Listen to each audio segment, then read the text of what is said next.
আমার জীবনে এরকম হয়ে যাবে আমি এটা কখনোই ভাবিনি।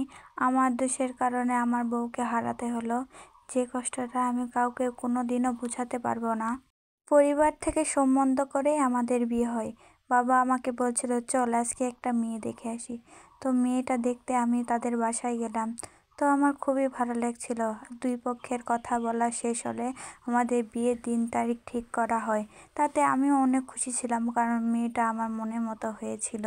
বিয়ের পাকা কথা শেষ হলে আমার বাবা বলে উঠলো, তাহলে মেয়েকে আজকে আমরা বিয়ে করে নিয়ে যাব। যেহেতু আমার ছেলে পছন্দ হয়েছে, সেহেতু আমিও আজকে বিয়ে করেই নিয়ে যাব বৌমাকে। যেই কাজ সেই সাথে সাথে কাজী ডেকে এনে আমি সেই মেয়েটাকে বিয়ে করলাম। আমার বউয়ের নাম ছিল শর্মিলা।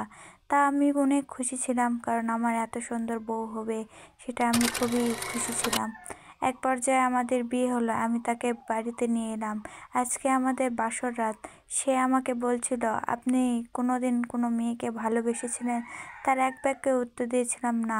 তোমাকে একবার দেখে আমার খুব ভালো লেগে গেছিল, এজন্য তোমাকে ছেড়ে আসতে পারিনি, একবারে তোমাকে বিয়ে করেই নিয়ে এসেছি। আমার কথা শুনে আমার বউ অনেক খুশি হলো। আমার বউ আমাকে বলল, আমি আপনাকে অনেক পছন্দ করি, আপনাকে আমার খুব ভালো লাগছে। আপনাকে একটাই কথা, আপনি কোনোদিনও যেন কোনো মেয়ের দিকে তাকাবেন না, আর আপনি কার দিকে তাকালে আমি কষ্ট পাই। তো আমার বউয়ের কথা শুনে আমি রাজি হয়ে গেলাম। আমি বললাম, ঠিক আছে, আমি কোনোদিনও কারোর দিকে তাকাবো না।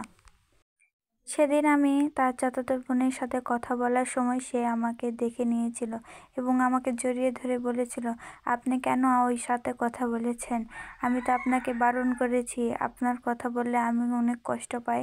তাই আমি ওর কান্না দেখে আমিও কান্না করে ফেলেছি। ওর কান্নাতে আমিও খুব কষ্ট পেয়েছি। তারপর থেকে আর কোনো দিন কারোর সঙ্গে কথা বলি নাই।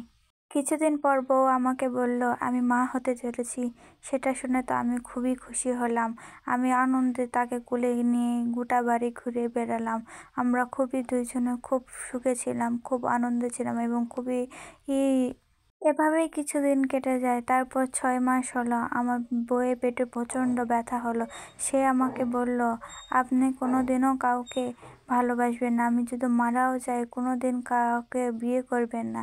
কথা শুনে আমি অনেক কান্না করে দিলাম। তা দেখেও সেও কান্না করলো। তারপর তার পেটের অনেক ব্যথা উঠলো। আমি তাকে নিয়ে হসপিটালে গেলাম। অনেক কিছুই হইলো। তারপরে ডাক্তার সিজার করলো, আমার বাচ্চাটাকে বের করলো। সেদিন হাউমাউ শব্দ আমি শুনতে পেয়েছিলাম আমার মেয়ের। তারপরে সিজার রুমে যেয়ে দেখি আমার বউ সাদা কাপড় দিয়ে ঢেকে আছে। আমি কাছে যেয়ে তাকে ডাকার চেষ্টা করলাম, তুমি শুয়ে আছো কেন? ওঠো, দেখো আমাদের মেয়ে হয়েছে। তুমি না বলতে তুমি খুব খুশি ছিলে, তুমি মেয়ে হবে না ছেলে হবে, দেখো তোমার আজকে মেয়ে হয়েছে। কিন্তু সে কখনোই আর উঠবে না, এই কথাটা আমার বোঝার দেরি হলো না।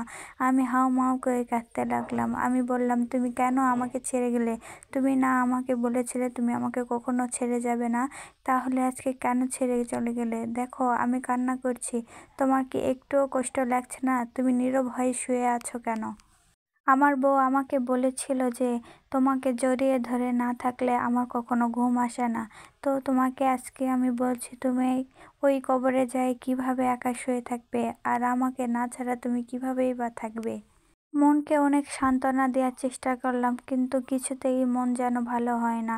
আজ আমি আমার মেয়েকে বুকে আঁকড়ে ধরে বেঁচে